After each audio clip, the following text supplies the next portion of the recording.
रक्षाबंधन आपल्याकडे आहे, म्हणजे बहीण भावाचा सण आहे, पण मग परत एकाच वर्षामध्ये हा दुसरा सण कशासाठी? एक ट्रूथ बॉम्ब टाकणार आहे. रक्षाबंधन म्हणून जो सण आहे बहीण भावाचा खरं तर नाहीये. म्हण आहे संस्कृतमध्ये एकूण सणांविषयी. म्हणीचा अर्थ साधारण असा आहे की श्रावणी पौर्णिमा म्हणजे नारळी पौर्णिमा हा सण ब्राह्मणांचा, विजयादशमी म्हणजे दसरा हा क्षत्रियांचा, दिवाळी हा सण वैश्यांचा आणि होळी हा सण शूद्रांचा. ब्राह्मणांनी इतर सर्वांना तुझं रक्षण होवो असा आशीर्वाद देऊन बांधायचं ते सूत्र आहे. म्हणून त्याला रक्षाबंधन नाव पडले. त्याचे बहीण भावाशी संबंध खरं तर फार उशिरा जोडला गेला.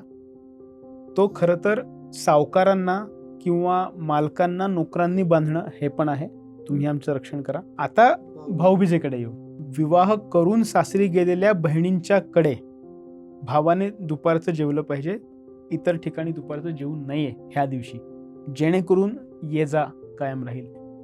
यासाठी हा सण आहे. आणि त्या काळच्या दृष्टीने सांगायचं झालं तर वाहतुकीची साधनच एवढी कमी आहेत की लांबच्या गावी जावं लागतंय, तर ते इतर दिवशी जमलं तर ह्या दिवशी तरी केलं जावं, ह्यासाठी हा सण आहे.